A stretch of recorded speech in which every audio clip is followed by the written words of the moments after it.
Greetings, Your Excellencies. How are we doing? I trust we're doing well. And I hope you know that by asking this question is not cliche. I really want to know how we are doing. Today we continue our interview with Dr. Chika Nya-Etok. I trust that we enjoyed the previous session we had with her. And specifically today, Dr. Chika addressed the issue of the mind, the power of the mind, how powerful our minds are, and how we need to watch it when it comes to our minds. Because, this is like the seed of our choice, our decisions, whatever decisions we're going to be making, whatever things we're going to be doing, it starts off from our minds or with the mind. And really, whatever governs our minds, largely determines the path we will take, the decisions we would make, the choices, and what have we. And that's why we need to take care. We need to pay attention to our minds and what's going on in our mind. Let's listen to Dr. Chika.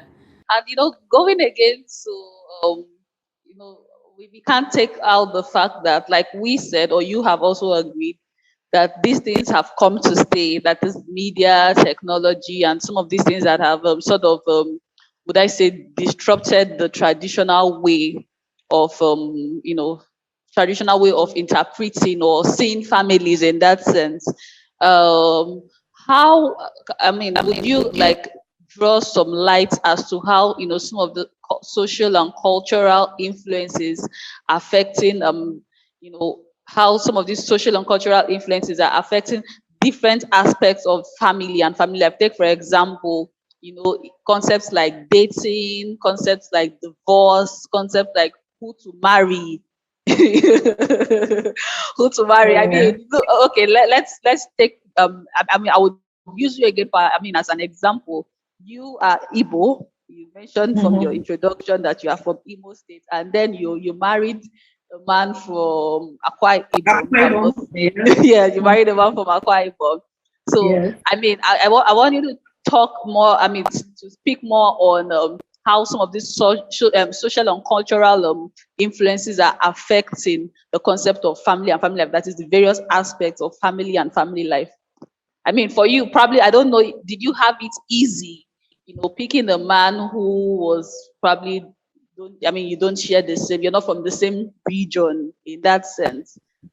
Yeah, I didn't have any problem because my parents were very enlightened. Like I said to you, both of them were pioneer graduates of University of Nigeria, Nsukka. Apart from that, also because that was the pioneer university, people came from all over the country. There were Yorubas there were Hausas there were Chiefs, there were people from all tribes. So they were exposed to those people, and there were even people from outside the country there. So I didn't have any problem at all.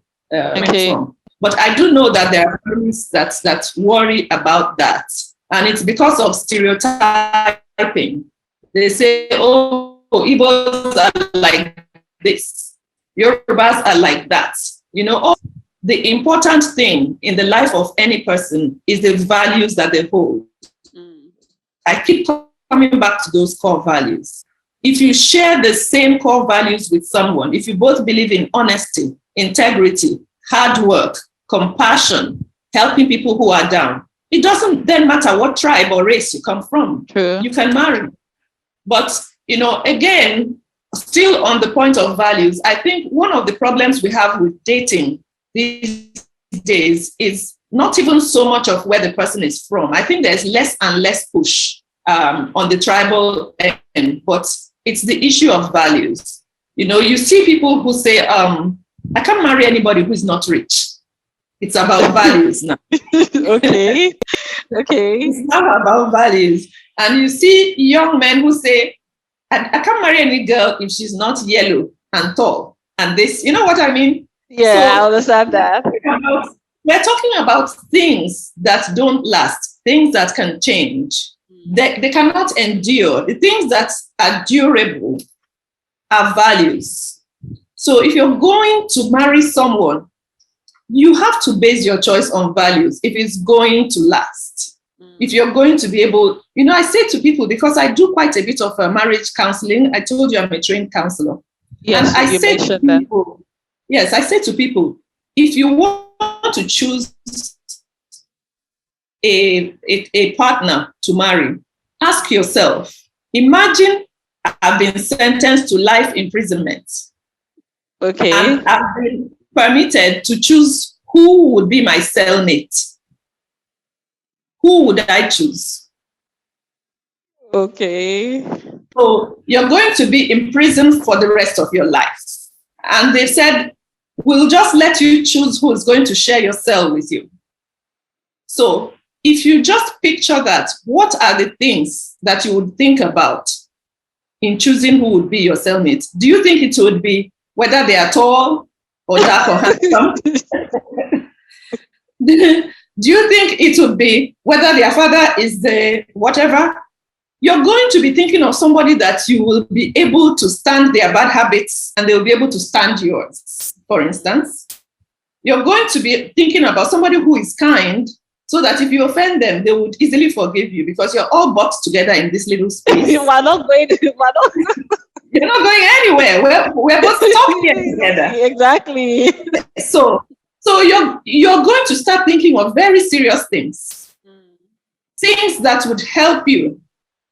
Things that, you wouldn't think of frivolous things. So when you think of dating, if you're just dating for the sake of it, you're not really interested in marrying yet. You can play all those games, But if you are ready for marriage, if you're dating for marriage, then you really have to think of values. Core values. You're very correct. How about the issues of divorce? I mentioned issues of divorce, choice of a life partner, family composition. I mean, how does our social, our social and cultural, how does the social and cultural, would I say, patterns affect these concepts, these various aspects of family and family life? The concept of marriage. Yes. Unfortunately, the evolution of society has made divorce to become more and more popular. Okay. And so the concept of the family is really being threatened all over the world. So you find that people more easily just divorce, without even giving a chance, trying to give a chance to the marriage, trying to put in an effort, trying to see, okay, what can we do, to resolve whatever conflicts that we are having. So the divorce rate in the past couple of decades has really gone up globally. And it's a very big pressure on the family because, the way that God created family, a husband and a wife bring up children together, and each person has something, an input that they make that helps the child to be a balanced and whole person.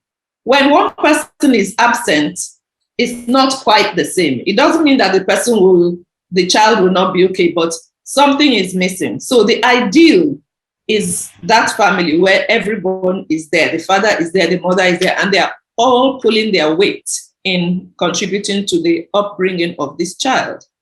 So the escalation in the divorce rates has put a lot of pressure on the marriage institution.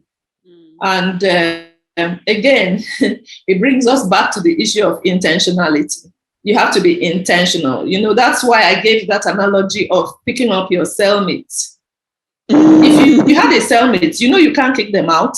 It's not within your power. Yeah. No matter how offended you are by them. Exactly. No matter how offended you are by them or they are by you, both of you are stuck there. So you'll have to figure out a way to live, in a way that everybody is comfortable.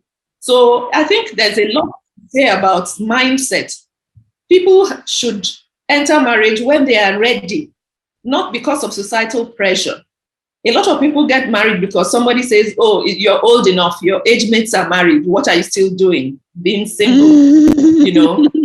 Or some people marry because, oh, the person has money and I need money now, so let me go with the person. We need to think about marriage as something that is supposed to sustain you for life.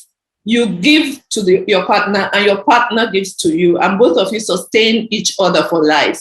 Both of you hold up each other through difficult times, and both of you celebrate through the good times. And if you enter marriage with that perspective, that this is something that should last forever, for the good of both of us, not in a situation where anybody is enduring or oppressing the other, but where both are benefiting from each other. If you enter marriage with that mindset, then it helps, even through what may be difficult or challenging times, both of you can help one another. Again, I have to make a reference to the Bible. The Bible says two are better than one because they have a good reward for their labor. That if one person falls, the other person can help the other person to rise up. But woe to the man that is alone when he falls. Very true, very true. I mean, if I'm going to pick up from what you just said, the concept of mindset, and I think that is also very important because it affects too many things and too many critical things. Critical things in the sense that, you know, once you have, I believe personally that the greatest battle really is the battle of the mind.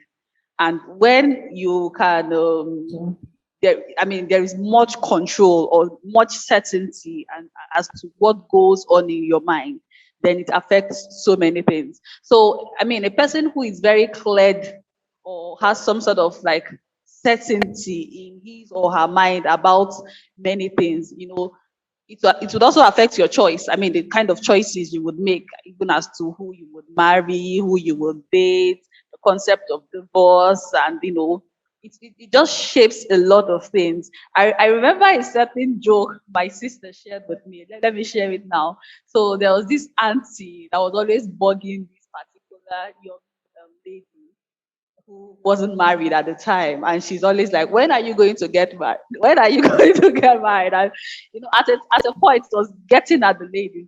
And, you know, one day she just looked at the woman. You know, the woman just asked her again, when are you going to get married? She just looked at the auntie and said, when are you going to die? Your mates are dying. I mean, the auntie was always like, your mates are getting married.